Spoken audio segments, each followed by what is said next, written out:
उन्होंने कहा था एक महिला सांसद की हंसी की तुलना ताड़का और सुपड़का से कर दी थी और जय सिया राम का नारा लगाइए और उसके बाद आगे बढ़ते। मैं तो ये कह रही हूँ कि 2024 का चुनाव बैलेट पेपर करा लीजिए। तो भाजपा जरूर करे, सनातन पक्ष की बात जरूर करे, लेकिन पहले इस बात का जवाब दे दे। चौ करते रहते हैं, मुद्दे पे नहीं आते हैं। चाचा चाचा क्या ये चाचा चाचा है क्या? चाचा क्यों करा आदरणीय प्रेम यही है। आज नहीं है जवाब क्या दीजिए, आदरणीय दीपक जी से दरखास्त करूंगी मैं।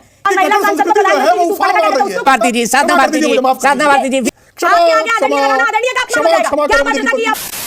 दोस्तों नमस्कार, स्वागत है आप सभी का। आप देख रहे हैं एसके डिबेट। दोस्तों 5 राज्यों के विधानसभा के परिणाम आ गए हैं। दोस्तों इन 5 राज्यों में से 3 में बीजेपी ने प्रचंड जीत हासिल की है, तो वहीं कांग्रेस पार्टी ने एक राज्य तेलंगाना में जीत हासिल की है। दोस्तों इन राज्यों के परिणाम आने के बाद पक्ष और विपक्ष के नेता बयानबाजी कर रहे हैं। दोस्तों कांग्रेस पार्टी के वरिष्ठ नेता और लोकसभा में नेता प्रतिपक्ष अधीर रंजन चौधरी ने कहा कि ये जीत बीजेपी की नहीं है, ये जीत नरेंद्र मोदी की है। सपा के वरिष्ठ नेता रामगोपाल यादव ने कहा कि बीजेपी मोदी मैजिक के सहारे जीती है। तो वहीं डीएमके के सांसद सेंथिल कुमार ने कहा कि बीजेपी गौमूत्र वाले राज्यों में जीतती है। तो वहीं नरेंद्र मोदी जी ने कहा कि विपक्ष को इस हार का गुस्सा सदन में नहीं निकालना चाहिए। विपक्ष को 9 साल की नेगेटिविटी को छोड़ना चाहिए और पॉजिटिविटी पर आगे बढ़ना चाहिए। उन्होंने कहा कि इन राज्यों की हैट्रिक 2024 की हैट्रिक की गारंटी है। दोस्तों आज की डिबेट वीडियो इसी मुद्दे पर होने वाली है। बीजेपी की तरफ से प्रेम शुक्ला हैं और साधना भारती कांग्रेस पार्टी की तरफ से हैं। दोस्तों वीडियो बहुत शानदार होने वाली है। आपसे अनुरोध है वीडियो को अंत तक जरूर देखें। वीडियो पसंद आए तो लाइक करें, शेयर करें, कमेंट करें और मेरे चैनल को सब्सक्राइब करें। चलो दोस्तों मेन डिबेट स्टार्ट करते हैं। चलिए शुरू करते हैं। आप भद्रता और अभद्रता की बात करते हो तो सबसे पहले तो देश के माननीय प्रधानमंत्री मोदी जी के कहे गए शब्दों पर आपको माफी मांगनी चाहिए। उन्होंने कहा था एक महिला सांसद की हंसी की तुलना ताड़का और सुपड़का से कर दी थी। उन्होंने कांग्रेस की विधवा कहकर एक मात्र शक्ति को अपमानित किया। उन्होंने एक ब्याता को 50 करोड़ की गर्लफ्रेंड कह दिया और बंगाल के चुनाव में किस तरह दीदी ओ दीदी चिल्लाया डकराया जा रहा था। तो मुझे लगता है पहले उस पर माफी मांगिए, उसके बाद बाकी बात करेंगे हम। तो पहले अपनी गलतियों पर क्षमा याचना कीजिए और जय सिया राम का नारा लगाइए और उसके बाद आगे बढ़ते जाइए। दूसरी बात, आदरणीय धीरेन्द्र जी ने अभी बात की, ये एलजेपी के चाचा पार्टी के कि भतीजा पार्टी के जो भी हैं, खैर दोनों ही एनडी अलायंस में इस समय पर। तो लेकिन मैं ये कहूंगी कि भाई साहब थोड़ा सा पढ़ लेते ईवीएम पे तो ज्यादा अच्छा रहता। Democracy at risk, can we trust electronic voting machine, ये किताब भाजपा के नेता जीवीएल जी ने लिखी। लालकृष्ण अडवाणी जी का भी इस पर सहमति थी, उन्होंने ईवीएम पर प्रश्न उठाया, पूरी किताब लिखी हुई है उसमें। तो मुझे लगता है कि ईवीएम पर भरोसा सबसे पहले भाजपाइयों को नहीं था। और मैं ये कहूंगी आदरणीय प्रेम जी, मैं ये कहूंगी देखिए सत्यता प्रमाणित करनी है अगर तो भाई माता सीता ने तो अग्नि परीक्षा दी थी, कोई चीज नुकसान नहीं कर सकती। मैं तो ये कह रही हूँ कि 2024 का चुनाव बैलेट पेपर करा लीजिए, ईवीएम वापस ले लीजिए, परिणाम जो भी हो। भाई लोकतंत्र पर लूटतंत्र की अगर शंका है तो लोकतंत्र पर लूटतंत्र की शंका को मिटाइए और 2024 का चुनाव बैलेट पेपर पे कराइए और उसके बाद फिर से ईवीएम वापस ले आइए। कैसे कैसे लोग रहते हैं यार यहाँ पर। बताइए गौमूत्र का सामना कैसे करेंगे? चर्चा कर रहे हैं गौमूत्र वाले राज्यों का सामना कैसे करेंगे, ये भी बता दीजिए साधना भारती।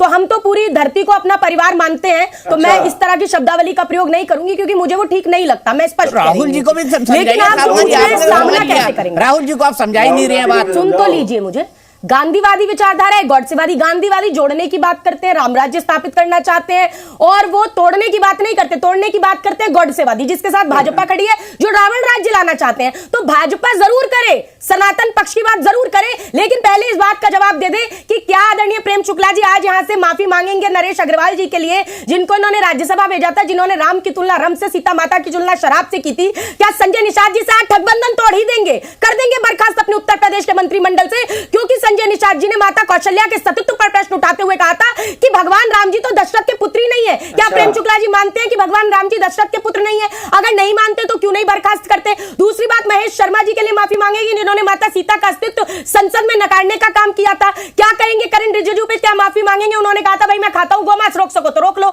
मनोहर पर्रिकर जी ने कहा था कि भाई मैं गोवा में बीफ की कमी नहीं होने दूंगा। तो क्या इसके लिए माफी मांगेंगे? और मध्य प्रदेश के चुनाव के अंदर रावण के दशानन मूर्ति को स्थापित करके रावण का मंदिर बनाने वाले मनमोहन शाह भट्टी की बेटी को टिकट देने वाली भाजपा सबसे पहले दोनों कान पकड़ के पहले माफी मांगे कि रावण राज्य क्या लाना चाहते हैं ये। अरे कहना क्या चाहते हो? देखिए क्या होता है जब किसी के पास जानकारियां नहीं होती तो चौ करते रहते हैं, मुद्दे पे नहीं आते हैं। नरेश अग्रवाल जो है, से आगे बढ़ो, भाषा की मर्यादा उनको करो, समाजवादी सनातन का पार्टी सम्मान का। करने वाले देखिए, सनातन इसको की कहो बेटी का भी चीज़ सम्मान चिल्लाए करो, नहीं। सनातन का सम्मान करने वाले अच्छा, सनातन की बेटी का भी सम्मान करो। ये चैचे चैचे जैसे शब्दावली का प्रयोग ना करें। चैचे चैचे क्या है? ये चैचे चैचे है क्या? नहीं, आप चैचे चैचे क्यों करने लगे भैया? क्या कर रहे हैं? चैचे यही है, कर रहे हो? यही नहीं, चैचे चैचे क्यों कर रहे हो आदरणीय प्रेम शुक्ला यही जी? है, आदरणीय यही प्रेम है। शुक्ला जी, चैचे यही- चैचे मत करो ना, आपकी यही- फिर चीची चीची कर रहे हो, मैंने बताओ। आदरणीय अरे जवाब साधना दो, भारती जी, माफी आपकी मांगिए, चूं-चूं, चीची, कहिए चूं-चूं, माफी चूं-चूं मांगिए, कर रही है। अरे माफी मांगिए। अच्छा साधना साधना कहिए, जी, साधना जी, संजय साधना जी, लटका हो करेंगे गया ना, हो बता। गया, एक बार बोलिए, टोक दिया, दो भगवान बार राम जी टोक दशरथ दिया, के पुत्र हैं कि लगातार नहीं ना, साधना जी प्लीज, दीपक साधना जी, जी, मैं- वो आपके मैं वक्त अशिष्टता देखिए नहीं कर सकता। लेकिन ये इनकी मैं- इनको मेरे कोशिश संस्कार में करिए अशिष्टता कि नहीं भाषा है, की मर्यादा का ध्यान रखें, अभद्रता और भद्रता के अशिष्टता दायरे मेरे में रहें। संस्कार में नहीं है। कांग्रेस भद्रता के दायरे में आप रहिए। ये चैचे पैपा मत बोलिए यहाँ कर। आपके पास नहीं है जवाब तो कह दीजिए, आदरणीय दीपक जी से दरखास्त करूंगी मैं कि जिस तरह की भाषा का प्रयोग ये करते हैं, चैचे पैपे, क्या है चैचे पैपे? कोई जवाब है चैचे पैपे? बताइए, भाजपा के प्रवक्ताओं के पास कुछ बोलने को नहीं है। बोलिए आदरणीय प्रेम शुक्ला जी, चैचे चैचे मत कीजिए, बोलिए। इनको चिचियाने दीजिए। भाषाई अभद्रता जो है ये कांग्रेस की अरे तो आपको क्या कहें? क्या कहें आपको? भाषाई ये दुर्गंध जो आप आपसे कांग्रेस प्रकट की हो रहा विपक्ष है। देते हैं, आपकी महिला कट्टर सांसद को संस्कृति जो है प्रधानमंत्री वो की उफान सुपर मार कहते हैं, रही है। उसको कोयल की कहकाहट कहेंगे, अब इनकी उसको गटर- कोयल की गटर चहचहाट संस्कृति कहेंगे कि देख महिलाओं का अपमान दीपक जी, कहेंगे। मैं क्षमा मांगता संजय हूं। निषाद जी और ने जो कहा उसको क्या मैं इस कहें? तरह की सम्मान अभद्र कहें महिला भगवान के राम साथ का। अरे में बहस साधना नहीं भारती जी, करता। साधना क्षमा कर भारती दीजिए, जी, मुझे माफ कर साधना दीजिए। भारती जी, फिर क्षमा कर वो दीजिए भाई। चिट्ठी पता ही होगा। नहीं, आप साधना आदरणीय भारती जी, लगाने उनकी की उम्र का बात सम्मान बताइए। कीजिए, शर्मा उनके की बात अनुभव का बताइए, सम्मान उसमें कीजिए। आप क्या आपको आदरणीय लगाना आदरणीय का अपमान हो जाएगा भाई? आपके आगे आदरणीय लगाना आदरणीय का अपमान हो जाएगा। क्या भद्रता की अभद्र महिला बोल रहे हैं? आप अभद्र हैं, चुप रहिए आप, दीपक जी, मैं तमीज से शांत बात हूं कीजिए, मैं। भद्रता के दायरे में रहिए, देखिए देख लीजिए भद्रता के दायरे में रहिए। सुन लीजिए, सुन अभद्र लीजिए, महिला सुन बोलने का दुस्साहस सुन लीजिए पुनः मत भाई। कीजिएगा। सुन इतना मैं लीजिए। आपसे आह्वान ये कर रही हूं, अशिष्ट और निवेदन नहीं अभद्र है। महिला से मैं आह्वान क्या कर रही बात हूं करूं? आपसे। मुझे माफ कर कि नहीं? दीजिए, मैं इस अशिष्ट महिला से हाथ ही चर्चा नहीं जोड़िए, कर हाथ जोड़ के सकता। माफी मांगिए। मुझे यही क्षमा काम है कर दे आपके। भाई। जैसे काम है वैसे हाँ मैंने करना माफी पड़ेगा। मांग ली भाई, मैंने क्षमा कर माफी दिया, मांग चलिए ली। बोल लीजिए। मैं अशिष्ट माफी महिला मांग ली, से क्षमा माफी कर दिया, मांग बोलिए। रहा हूँ। बोलिए, ये बोलिए। मातेश्वरी भवानी मैया इसी तरह चिचियाएंगी, चाव चाव चाव चाव चू चू चू चू ची ची ची बोलिए, चालू है। बोलिए। और बोलिए और चिचियाइए, मैं आपका चिचियाना ही सुनता हूँ। और अभी तो रुको, क्लाइमैक्स अभी बाकी है।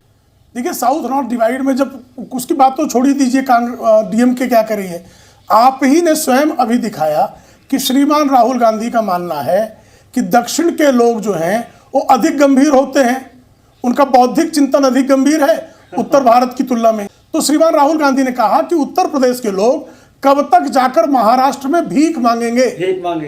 अब उत्तर प्रदेश के लोग महाराष्ट्र में भीख मांगते हैं? नहीं मांगते। मैं भी उत्तर प्रदेश से आता हूं, मैं भी पिछली 5 पीढ़ियों से महाराष्ट्र में रह रहा हूं। मेरे परिवार में, मेरे रिश्तेदारों में, मेरे परिचितों में कोई भीख नहीं मांगता है। और अगर इस तरह की बात की जाए तो कश्मीर से नेहरू जी का परिवार आया था, तो क्या उत्तर प्रदेश में के लोग कह देंगे कि भीख मांगने आए हैं? अगर कोई रोजी रोटी के लिए कहीं पर किसी ने जो है कि माइग्रेट हुआ है तो भीख मांगने के लिए गया है। जब उदयनिधि स्टालिन कहते हैं कि ये टीबी और डेंगू है, फिर उसके बाद जो है उसके आगे बढ़ जाते डी राजा, सनातन को एड्स बताने का काम कर देते हैं। फिर जो है अब कहा जा रहा है कि भाई ये तो गौमूत्र वाले प्रदेश हैं। तो बारंबार ये कहने के पीछे उत्तर भारत को अपमानित करने का एक नॉर्थ साउथ डिवाइड का क्या मतलब है? मजा आया। देखा दोस्तों, आपने प्रेम शुक्ला और साधना भारती दोनों को सुना। आप किसकी बात से सहमत हैं? दोस्तों, भाजपा की प्रचंड जीत पर और कांग्रेस की प्रचंड हार पर आपकी क्या राय है? कमेंट सेक्शन में कमेंट करके बताएं। और अगर वीडियो पसंद आई हो तो लाइक करें, शेयर करें, कमेंट करें और मेरे चैनल को सब्सक्राइब करें। चलो दोस्तों, मिलते हैं अगली वीडियो में। जय हिंद, वंदे मातरम, जय श्री राम।